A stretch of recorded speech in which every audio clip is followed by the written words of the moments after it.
It is by my clock. I got 9:46, so we'll jump into a little bit of an introduction and to this morning together. But so wonderful to have you all gathering, and please uh, um, make yourselves at home as many of you are.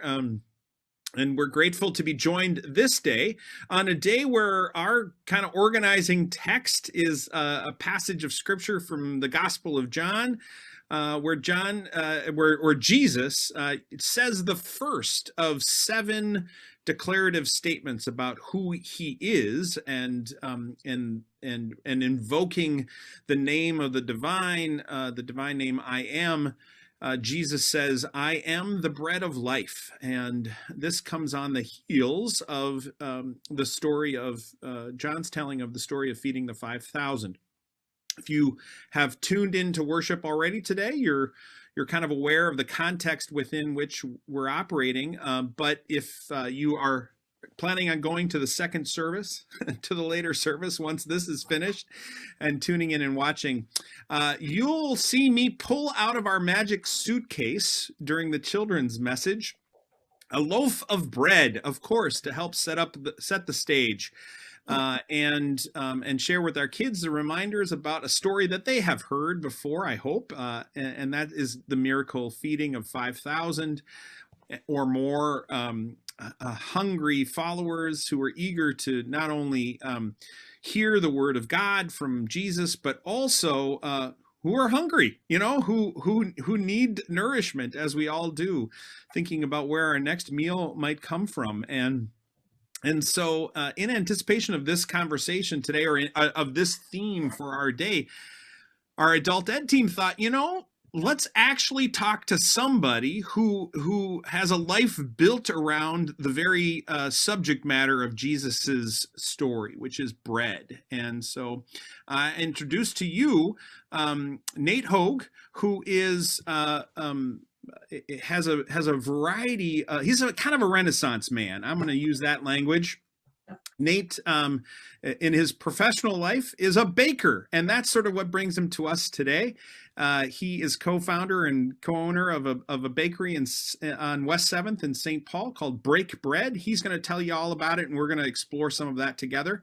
But Nate, why don't you share a little bit more of your story as a way of introduction to this community of faith, and particularly as it leads to how is it that you have come to be a baker, and why is it that bread and the task and the act of baking and has become a vocation for you? I'll leave it at that. All right, that sounds good. And by all means, if you have questions along the way, pop in and redirect as needed. But yeah, I'm Nate Houge. I live here in St. Paul with my wife. Our oldest is off to college now, which is how I get to take over their room with my computer. And then our youngest is over at Highland High School.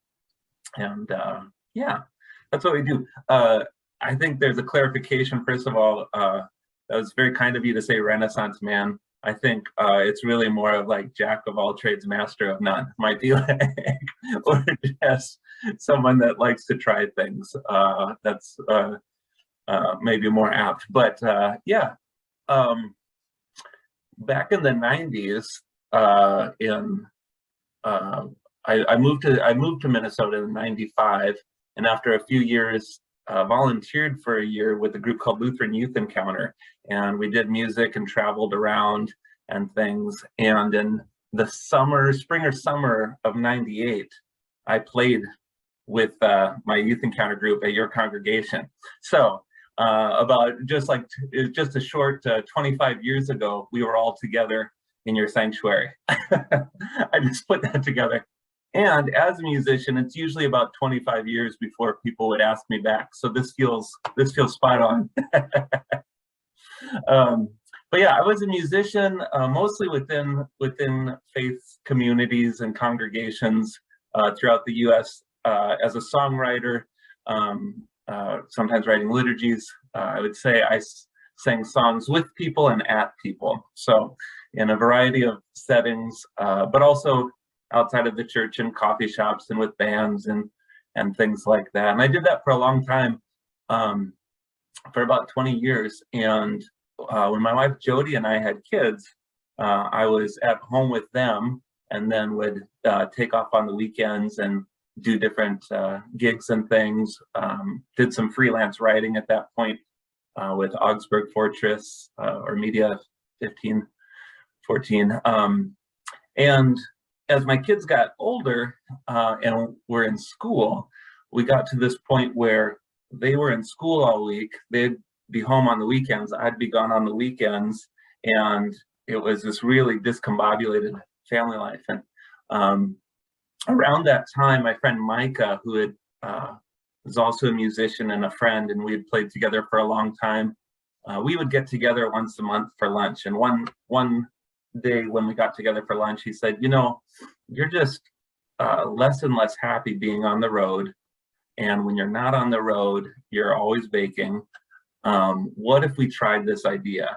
And so his idea, about 7-8 years ago now, was what if we rented space, told people we'll bake bread and deliver it to you by bicycle. All you have to do is put in an order. And so we did that. And so that's kind of how Break Bread started, was like an experiment. We rented commercial space. People would sign up for a weekly or bi-weekly delivery of bread, and we would bake it, load up our bikes, and deliver it. And we quickly learned that if we wanted to do this in a financially viable way, we needed to own our own space. And so we opened up what's now our brick and mortar in 2016 on West 7th, 1174 West 7th Street. And that's kind of where Break Bread started. And the interesting thread, I think, between music and bread is, for me, was a sense of community. I loved being a song leader in a faith community where people would come together in song. It's a gathering thing. I know, especially, if you've ever been to a concert every Sunday at church, like when you can sing a song together, there's something that binds you as a group. And the same is true with bread. Everybody has a connection with bread. And as a bakery that delivers by bicycle, that's even more so like this kind of community aspect, because when you're on a bike delivering bread, you talk to people. There's no walls around you. And so that aspect of Break Bread, of delivering by bike, was more of a default of we didn't have an extra car to do deliveries in, and we both liked bikes. But then it turned into like kind of a unique calling card of Break Bread, that we deliver fresh bread by bike. And so now that's what we do. We our bricks and mortar store, we can talk more about that later, but the key to what we do is delivering fresh bread by bike around St. Paul. Fabulous. And so now people have a sense of why I reached out to Nate and invited him to be in conversation with us today on this day where we think about Jesus as the bread of life. And in the we want to take a minute to kind of think about, why is bread such a powerful metaphor? And it's more than metaphor. It's something that universally people connect to right away. Even those who are struggle to eat bread with gluten allergies and gluten sensitivities. The concept of bread is such a universally recognized and powerful part of our story. We want to take a few minutes to sort of think about that together, and what is it about bread? And to do that, we all have a bread story. And Nate, I want to invite you to give us an example of a bread story from your own life. When you think about bread in your own life, and obviously you're a baker, and so you've got your hands on loaves of bread every day, but maybe even before that, something from your background, something. What's your bread story that then I want you all to be thinking about what your own bread stories might be. Yeah, sure. Yeah, I've got a lot of bread stories, and so when I was thinking about this, I kind of wanted to think back some of my earlier bread stories, and I remembered one that I haven't thought about for a while. And when I was would have been like maybe second grade, we lived in Southern California, and we lived in a kind of a I guess it was a triplex. You know, you remember things different as a kid. So as I remember it, we lived upstairs in this old house above the McClellans, Mr. and Mrs. McClellan, and they were an older couple. During our few years that we lived there, Mr. McClellan passed away, and his wife, we didn't realize it at the time, but it turns out she had was beginning to suffer from dementia, and I remember, you know, as a kid, not knowing the context and everything, just that Mrs. McClellan sometimes did things that seemed peculiar to me, and couldn't always judge her mood and things like that. But I remember she invited us down for bread one afternoon, and I wish the story was like that. The bread was amazing, but it was horrible. But what was great about it though was just that, like, now looking back, realizing the context of what Mrs. McClellan was going through, was that she, even as she was not always aware of her presence, of that her husband was no longer alive,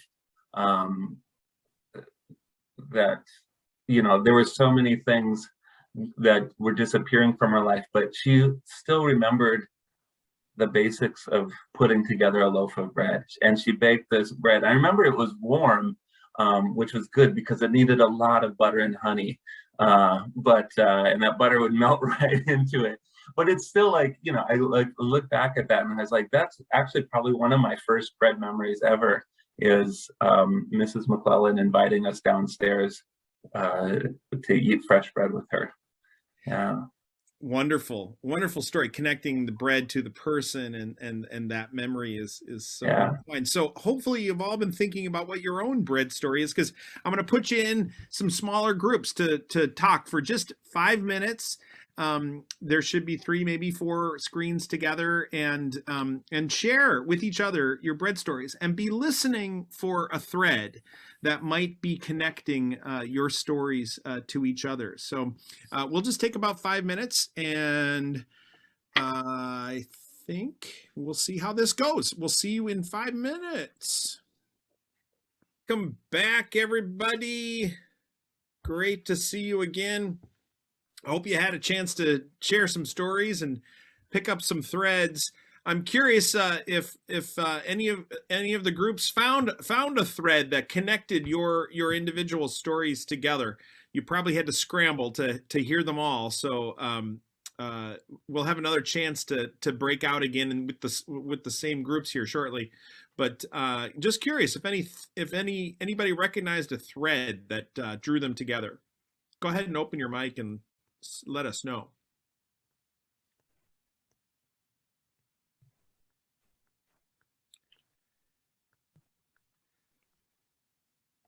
Well, in our group, certainly family was memories of mothers or grandparents baking bread, baking rolls. In your life. Yeah, absolutely. Yeah. Anybody describe an extremely unique baked item?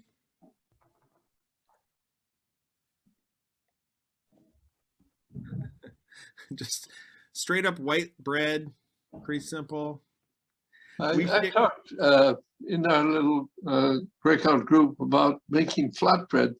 That was one of Nell's specialties in teaching the grandchildren.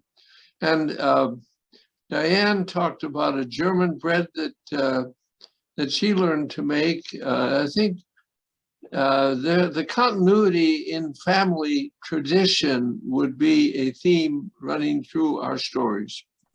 Yeah. And and think, the cultural significance of particular breads, right? So the flatbread recipe that Nell perfected in her life came from her family tradition, I'm assuming, and those we had a flatbread recipe in our family that was treasured, and mostly it was the skill and the knowledge base being handed on from generation to generation to maintain that, and so connecting that family story through the food, through the bread and the bread products that are related, so common. Nate, Paul has probably a familiar family story that he didn't share. Well, Lefse, the flatbread. Yeah.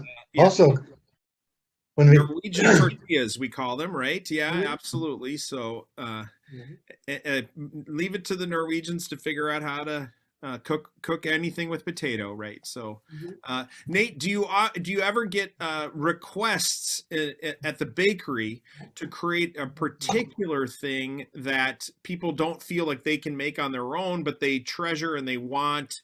What requests maybe come towards you as a baker? Sure. Yeah. On occasion we do.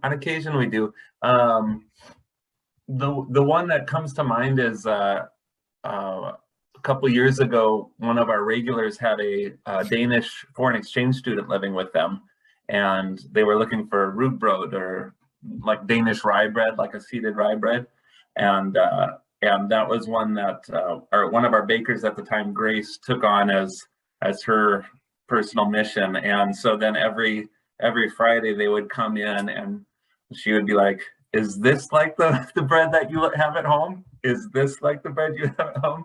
And finally, after 6 or 7 takes on it, the word came back that we had the exchange students' approval, that we had finally tapped into that.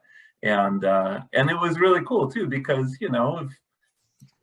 like all the stories in our groups too were like there was a family connection. And so when you taste something that will take you, flavor can take you places, and that was a reconnection there. But yeah, that was kind of a fun one. Yeah. So let's turn our attentions to the centrality of bread in the stories of Scripture, and think about, let's just see how many stories come to mind when you think of a story that involves bread. Raise your hand and tell us one, or I'll just call on you, and so make sure you start raising your hand. So.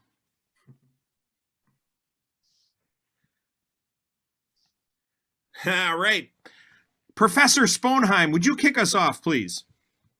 Well, when you said think about Scripture, what came to my mind was manna that fed the Israelites in the wilderness. Right. The bread that sustained the Israelites as they were wandering and complaining, right? And manna is often thought of in terms of a bread-like substance that fed them and nourished the Israelites, of course, yeah, and referenced in today's gospel reading from John, where Jesus is challenging his followers to consider that the bread that is embodied within him is different than the manna, still from heaven, but now heaven has come to be with them as well. And so, other stories from the Bible. Anyone else have a recall? Jean, I think I see Jean Olson's hand. I was in connection with that. Before that, when the Israelites were going to be led out of Egypt, and the unleavened bread that they were to prepare. Right. Yeah, central to the story of the Exodus is the instructions around the Passover meal and the bread, the unleavened bread that is prepared to be carried along. There's no time to rise. We have to get packed up and leave in a hurry. So we eat the unleavened bread, and then that becomes the ritual that gets reimagined over and over again during the Passover celebration. So, yeah. Central. Any other bread stories that you can think of? Yeah, I can think of. Michael, go ahead. Yeah, one. I think it's the first mention, just because I looked it up right now. But it was when Adam and Eve leave the garden and talking about how you'll have to sweat for your bread, and maybe they didn't eat bread before that, so it was sort of maybe they didn't enjoy bread as much as what they had before. I don't know. But the other odd one I could think of is where David eats the bread from the temple or something. Yeah. And how it was like, oh, you're not supposed to, but you did. Just kind of. Yeah. In the sense that bread is something that it's not just something that exists. It has to be created. It has to be formed. It has to be made. An effort is involved. That part of that process gets us wondering. Ann Haugen, I think I saw your hand waving. Last Supper. The Last Supper, of course, right? Yeah. So in the Gospel of John, we don't get that particular the story told that way with a meal around the table or celebrating the Passover with the disciples, but we get today's story, which is the story of Jesus claiming the bread of life come down from heaven, and the invitation to eat bread and to drink wine as body and blood of Jesus, and I read a commentary about the ingesting of God, right? Like the bringing in of God into God's very self into your own self. This is the invitation that Jesus describes as the bread of life for us this day. And so the Last Supper, central. We can't do it without the bread, right? So Marilyn, you got a story. Yes, I had to ask Paul which prophet it involved, so he gave me the right name. Elisha. During the drought and the famine, went to the widow, and she had just a little bit of flour that she was saving for her son and herself before they lay down and died of starvation, and she offered it to him to make some bread for him as well. And then, of course, it never ran out, the bread or the oil for making bread. The measure of oats and oil flour. that she had, Yeah. The widow of Zarephath, fabulous text. Yeah, great story. Carol. Yeah, and I was, I'm supposed to be doing the devotions for this week for this study, and so I was looking, and I came across in just after the Elisha story, actually, it's like at the end of that chapter even, Elisha, and this was something that got preached on in Prince of Peace in November of 2020. I have it written down, so it must have been part of the lectionary. But Elisha had a mini feeding where people had brought first fruits, and there were 20 loaves of barley and fresh ears of grain in a sack. And Elisha said to give it to the people to let them eat because of the starving people, and they had some left over. So there was a mini one there that people would also think about it in their history. Yeah. The abundance of our offerings can function well beyond what we imagine them to be for and stuff. So great story. So many great stories. Absolutely. Nate, I'm going to break the group. I'm going to break you all up into smaller groups. I was going to ask Nate what he thought was a connecting point, but we'll weave that into another part. But talk amongst yourselves about which of these stories connect with you, and what you remember about those stories and the details and the centrality of food. And if that doesn't have enough conversation fodder for you, describe your favorite communion practice around bread. There are so many different ways that we experience the celebration of the Lord's Supper. You could even touch on that. Like what are your kind of preferred, or what things that you did? We used some of Nate's bread this morning here at the church. We didn't distribute it in the moment, but people, as they were leaving today, all got a big hunk of your bread, Nate. And so we got to enjoy that. So I'm going to break you back out into your rooms and give you another 5 minutes to have that conversation. So think about Bible story or think about communion practice. And let's see how this works. Go. Well, welcome back. I hope you had some good conversation in your groups, and sorry that it probably went by way too fast. Hard to give space for everything that we'd love to share, but I want to explore this a little bit further with Nate now, and he described himself as a jack of many trades, master of none, but he also has describes himself, at least on his email signature, as a baker, biker, tinker, and thinker. And so what lessons does a baker, biker, tinker, thinker have for people who of faith, for a community of faith? And you spoke about community and bread earlier. For those of us who long to have this bread of life come down from heaven, what lesson or pondering might you share with us in that regard? Sure. Yeah, there's a lot of directions we can go with this, which I think is just kind of the beauty of bread. Like when you come down to bread, it's just flour, water, salt. And I always, there's a songwriter by the name of Pierce Pettis that I was at a songwriting workshop with him once, and we were talking about song structure and things. And he really opened my eyes when he said, you know, we always talk about thinking outside the box, but when you have to write a song that's under 3 minutes, that tells a whole story, that has a catchy chorus and a moving bridge, like the creativity happens in the box.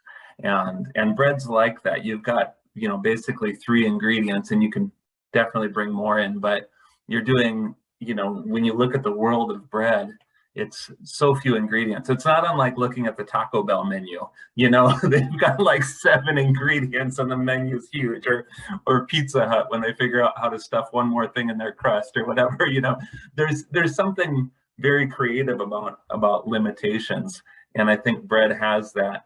And yet we all have, like, when we're sharing those bread stories, we all have a connection to really some unique breads in our lives, even same simple ingredients, but a unique take on that. And I think I want to go, like, I think this is a good story and a good way to illustrate this in the Bible, and then we can move from there too in our own lives. But Roger was in my group, and he had tasted some of the bread this morning, and he asked, was that a sourdough? Which 100% it was sourdough. So Break Bread does sourdough bread, which uses wild yeast present in the air and in flour, and we have a lot of reasons for that. But when it comes down to it, it's a living thing. As opposed to like a commercial yeast you get in a package, which is also living, but it's freeze-dried and shelf-stable and everything. But actually, in honor of today, I just fed my sourdough starter at home this morning so that it could be with us today. It often gets neglected because I have 5 other days a week to keep sourdough starters alive. I don't always do it on the weekend at home. But the thing about it is, it does need to be cared for. It needs to be given food and water. There's tricks that we can use as living in this century. We can have an active sourdough starter and put it in the fridge, and that'll kind of hold it in a state that you can bring it out and refresh it. But in the time of the Passover, that wasn't an option. And bread and sourdough bread, leavened bread, leavened by yeast, goes back to the Egyptians. They're attributed to figuring out how yeast works, and that goes with home brewing as well. You know, they probably were the first beer brewers, but they were also the first bread bakers that made basically sourdough bread. bread that would rise because of the wild yeast that they captured. And they would have to feed that regularly. And that would be a multi-day process of, okay, we feed the starter, it grows, now it's active enough, we can mix it in with flour and water and salt, we'll let it proof longer, and we'll get our wood-fired oven going. And so it was easily a 24-hour, 36-hour process to bake bread in the time of the Egyptians and the time of the chosen in captivity. And so leading up to the Passover, or the Feast of the Unleavened Bread, there's a really interesting command given to the Jewish people, which is only eat unleavened bread for 7 days. So it wasn't just like eating unleavened bread on the 7th day. It was for the 7 days leading up to it, no leavened bread, no leavening, which means no feeding your sourdough starter. And without refrigeration, without something to preserve it, that means you're killing off the yeast. You're killing off that strain. You're killing off that unique culture bacteria that is used for leavening bread. And so I think that's like such a powerful statement of, remember who you are. You're not the bread of the Egyptians. You're the bread of my people. You're not their culture. You're your own unique culture. And I don't say that in a separatist sort of way, but in a reminder sometimes that we need to be reminded of who we are in our connection with God, so that from there we learn how to connect with others. And so I just think that's an interesting thing, because we live now in a place where you can make bread in a couple hours. You can put the yeast in, you can mix it, you can have a bread machine, so many tools at our service to making bread. But I really like when that idea was first introduced to me, and when I first look back at the Passover story, and that it really changed my perception of what it means then throughout the biblical narrative when bread shows up, that it reminds people who they are. And Michael in our group made a really good point too, that these stories aren't just about connection to God, but it's the bread and the abundance of bread being shared with each other, and that communion is not just up and down; it's also a back and forth, which I think really gets into, again, that sense of connection that I experienced as a musician, and now as a baker in my neighborhood. Some of those things. Yeah, remarkable to think about that you're working with this thing that is alive, right? At the core of your capacity to create bread and feed hundreds of people on a week in and week out basis through your bread. That's it's something alive that needs to be tended to and nourished and supported and maintained.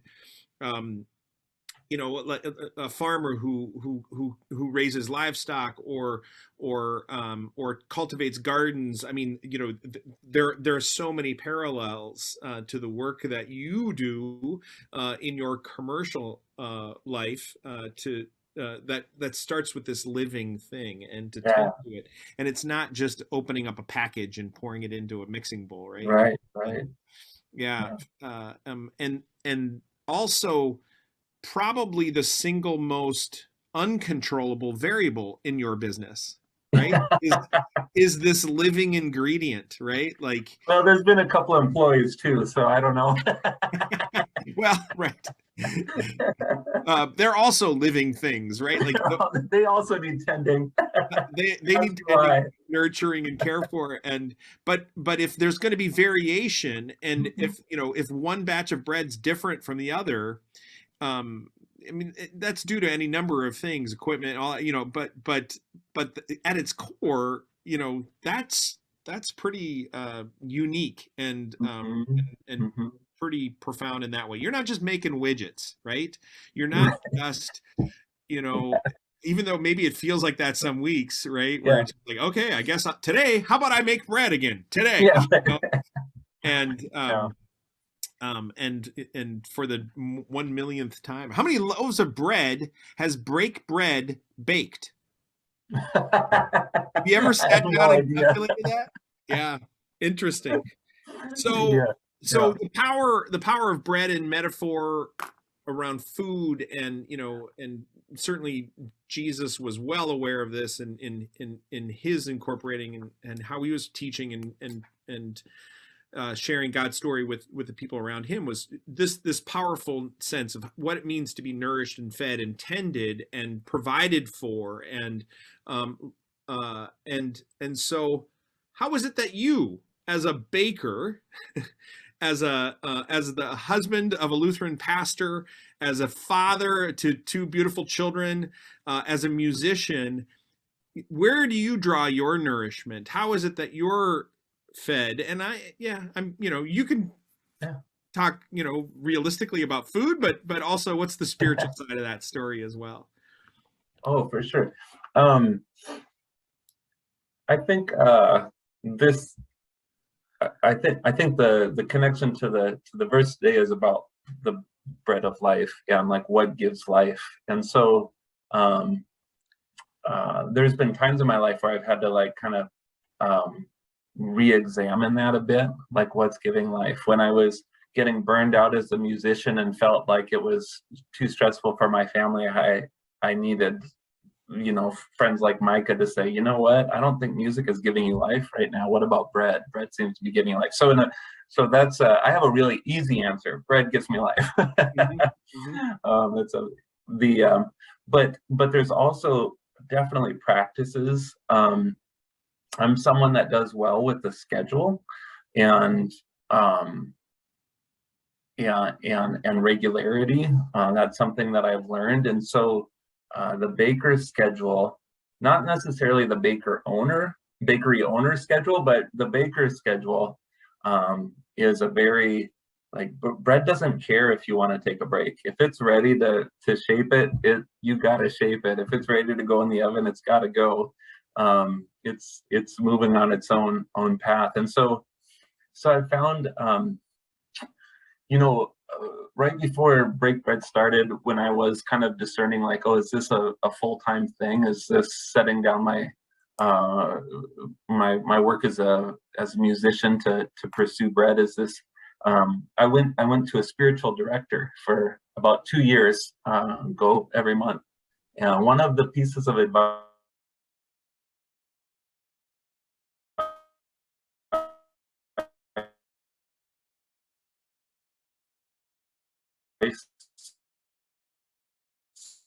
and soul, and so a practice I do is maybe every 6 months or once a year, I just write, like physically write on paper, this is what a perfect day would look like. And then I look at it and be like, what do I need to change to have more days like this? And it's not always easy things. So sometimes the self-reflection is like, ooh, I'm pretty far from that. I have some habits that need to change. But sometimes it's also like very practical things for me. So I have a history of depression. Like, I've dealt with that for all of my adult life, but now I'm medicated for it. And it's bizarre to me that I waited so long to get onto antidepressants, because if I had a headache, I wouldn't put off taking aspirin. But there comes a point where, if you're used to your headache, you think, oh, I don't need aspirin. This is normal. I always have a headache. So sometimes, so like my last checkup, my doctor's like, we need to talk about this. And so that's been life-changing for me.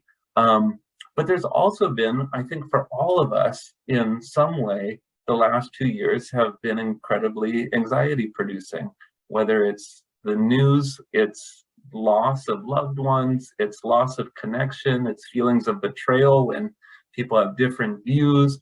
And so I've had to like figure out how much of this can I actually take in every day at this point. And sometimes I'm great, like I can be on Instagram and I can read the newspaper every day, but sometimes that's not for me. So sometimes it's just identifying things like that, like, oh, I need to sign off Instagram or social media or whatever. I need to stop reading the news and just trust that the big stuff will come to me.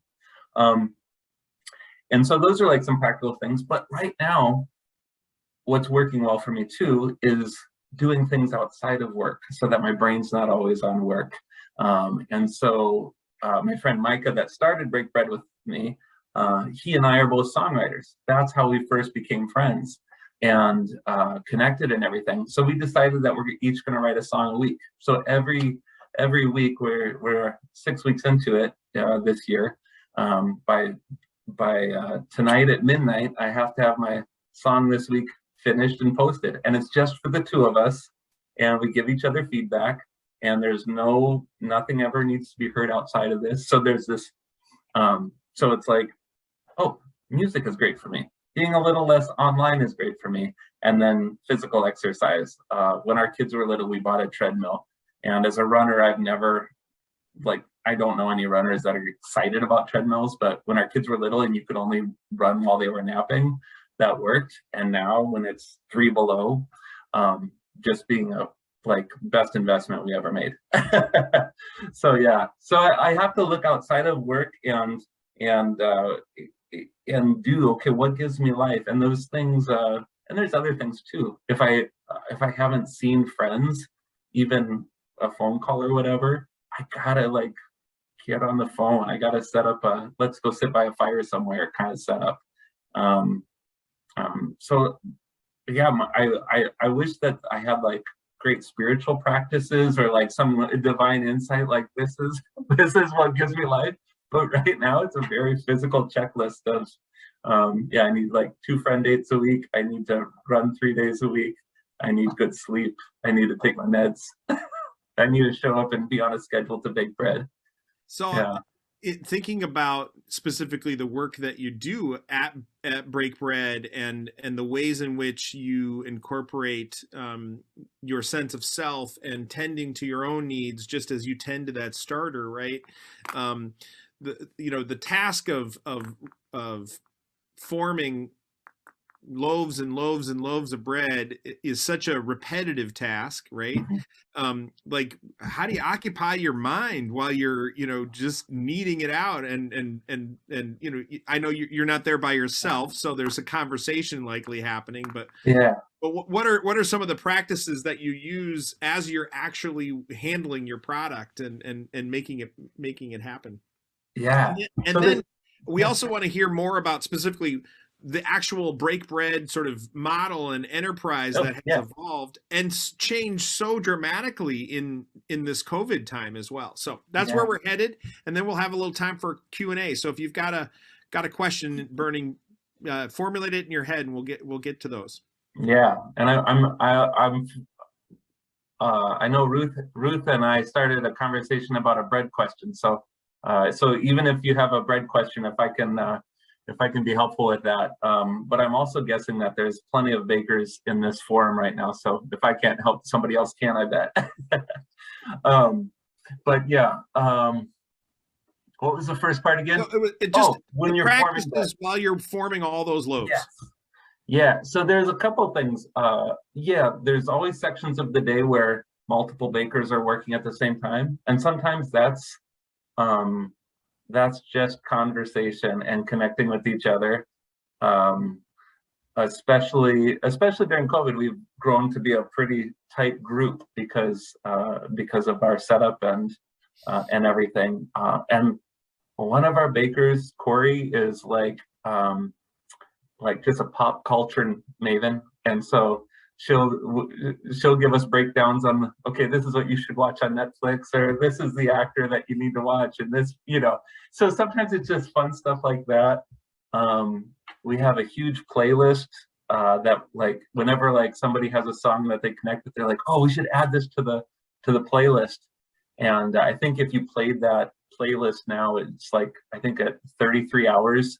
straight of, of like, and it's funny because now people have put songs on that playlist that are no longer working at Break Bread, but it'll come on and then we'll be like, oh, remember when Grace did this? Remember when Caitlin did this? So it's like these songs connect us, but there really is, it can be kind of a meditative practice because you get into that, what do they call, flow state of the rhythms and things. And, you know, in music, if you've ever sung choruses, there are some choruses that you sing 2 or 3 times and it's perfect. That's what it needs. And then sometimes there's music like within the Taizé tradition, if you're familiar with that, where it's, I was told once that you sing it till you move past boredom, and that's when you know you've sung it enough.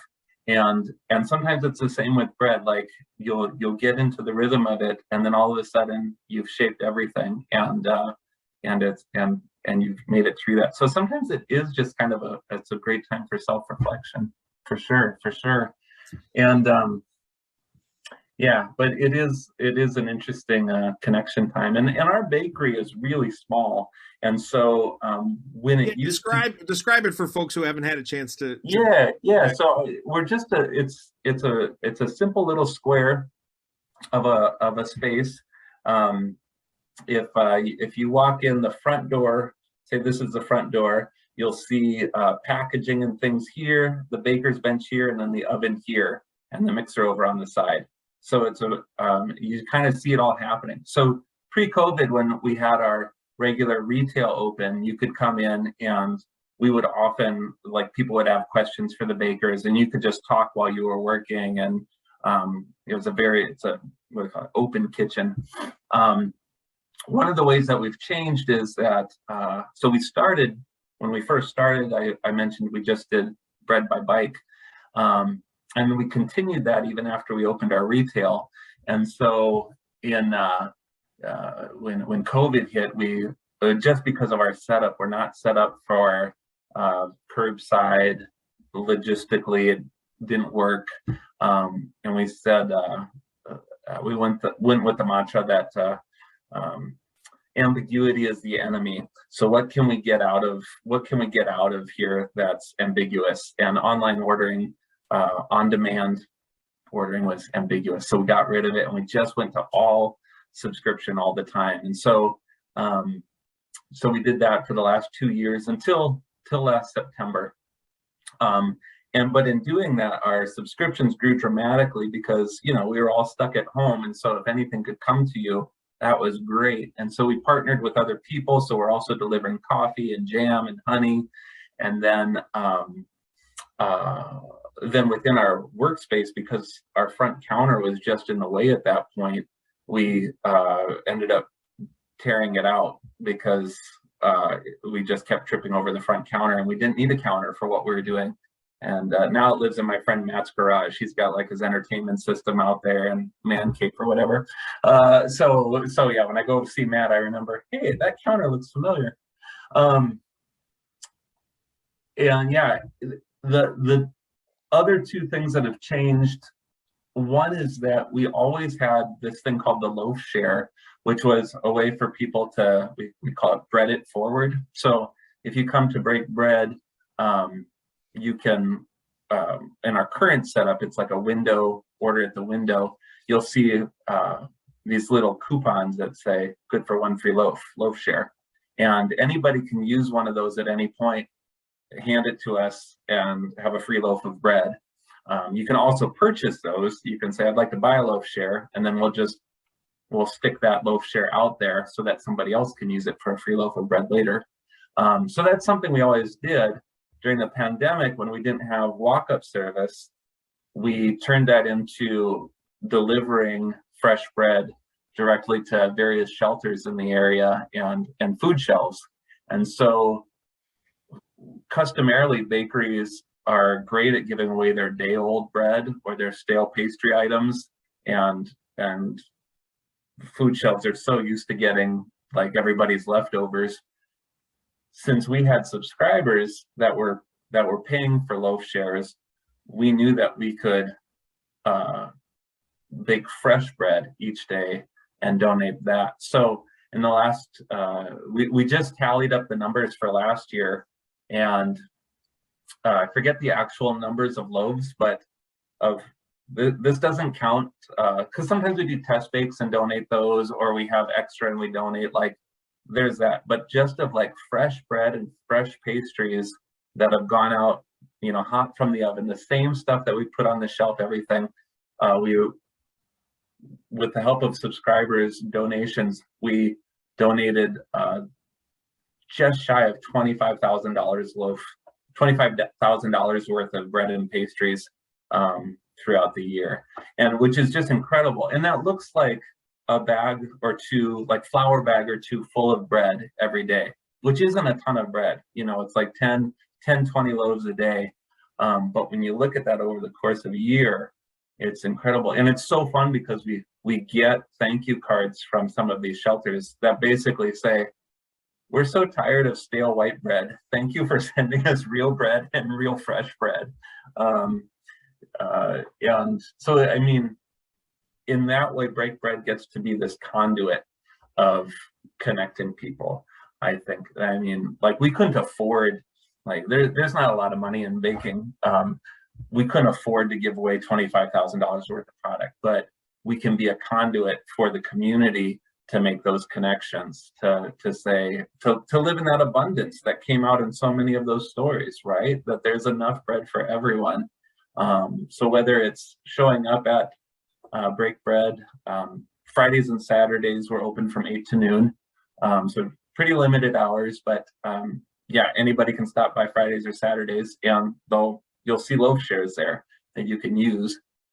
Or if you're one of the subscribers, we deliver around St. Paul. We don't get up into Roseville yet.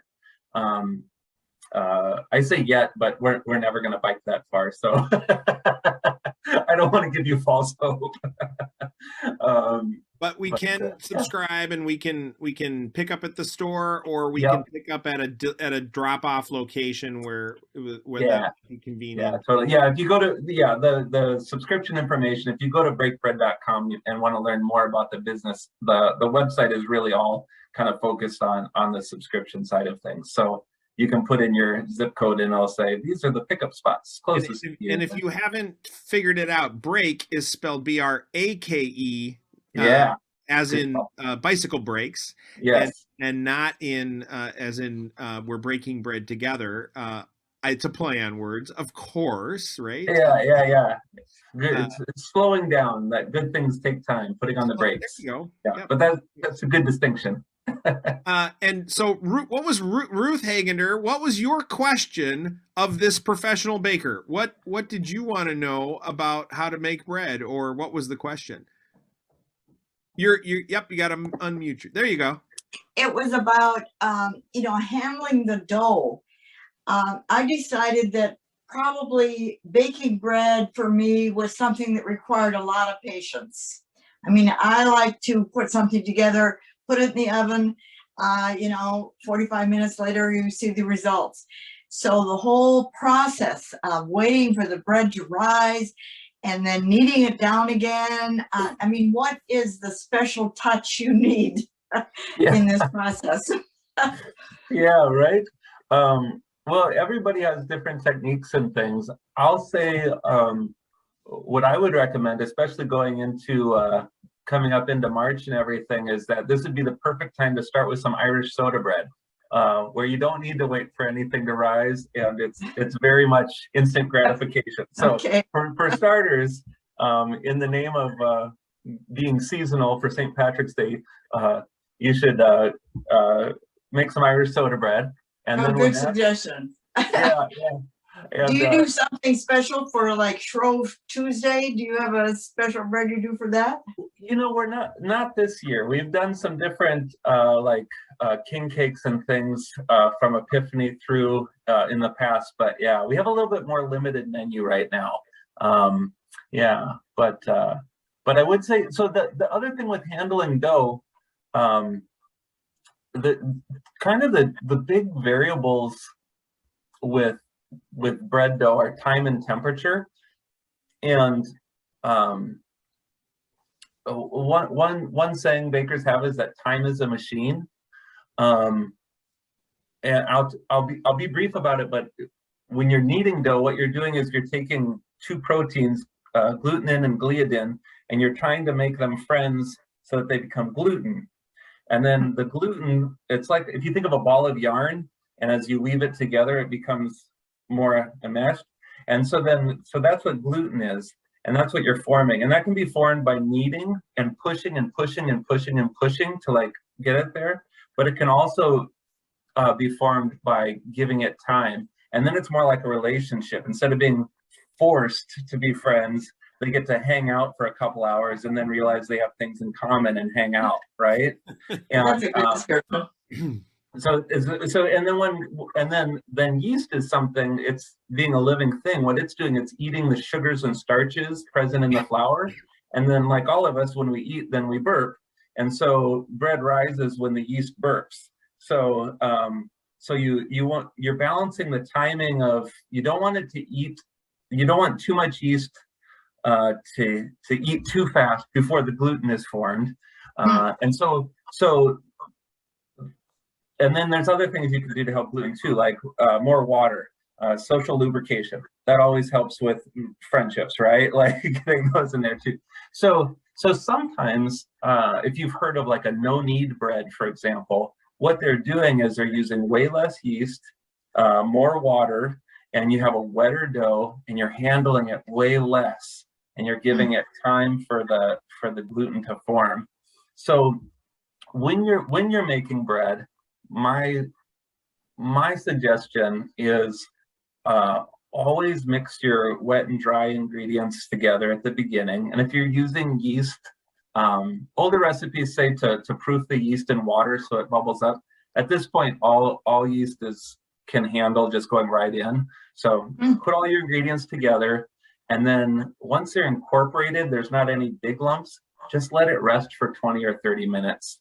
And then when you come back to that dough, if you stretch it, you'll see that it's already, it goes from being this shaggy mass of dough to something more cohesive. And that way you're doing way less kneading when you knead it. So it's kind of common for, there's a number of recipes out there where basically you incorporate everything, let it rest for 15 minutes, knead it for just 30 seconds, let it rest for 15 minutes. And instead of doing that intense kneading for 10, 12 minutes and developing carpal tunnel, you let time and temperature do the work. Great suggestion. Yeah. The other thing I'll say, the only difference between like a home baker and a professional baker is that a professional baker has made way more mistakes. I've made way more doorstops and bricks of bread than any of you. And that's how I got a couple good loaves to come out every now and then now. So it is, like that first story I told about Mrs. McClellan, like even a bad loaf of bread, if you got butter and honey, you're gonna be okay. It's still gonna be better than anything else that comes out of a plastic bag, right? So Thank you. Make lots of mistakes and get ready to start sharing bread with your neighbors. Well, Thank you. Is there anybody who has a burning question for our guests today that we must answer before our time together is over? Wave your hand. I want to be respectful of the clock and everyone's time together. Nate, what a gift this has been to hear your story and to think deeply about the centrality of bread in our life and in the story of and how it's woven into God's story and how our own stories then flow out from that.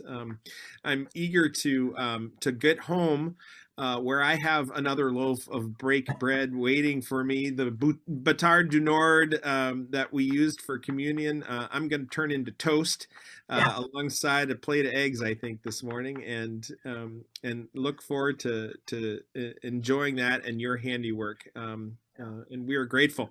Again, Break Bread is on West 7th in St. Paul, and you can find them online, breakbread.com. Yeah. Nate? And I just want to say thank you, all of you. I realize we're over time too, so thanks for spending this time with me today. It's really a gift to when you love something, it's really fun to talk about it. So thanks for being listening and for the time together. And if you have questions, my email is just nate@brakebread.com, nate@breakbread.com. So I reply to email as quickly as I can, and sometimes that's a few days. But yeah, if you have bread questions or anything, I love talking about it. So feel free to reach out. So one final thought shared by Michael Stetzler in the chat. If you haven't seen it, he has a recipe for Irish soda bread that his great-great-grandparents used to make every day. I think that's an offer to share the recipe. So reach out to Michael Stetzler if you want his great-great-grandparents' Irish bread recipe.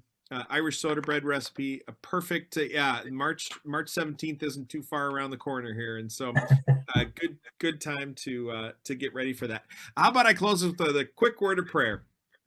Gracious God, you are the bread of life come down from heaven. We give thanks that when we gather in community and share a meal that includes bread, that we are sharing in your very self. Thank you for blessing us this day through the friendship we have with Nate Houge and the work that he does along with his partners and colleagues at Break Bread, making sure that your world does not go hungry, that your world is fed deeply, enriched by story and love. Bless us this day as we go forth from here. In your name we pray. Amen.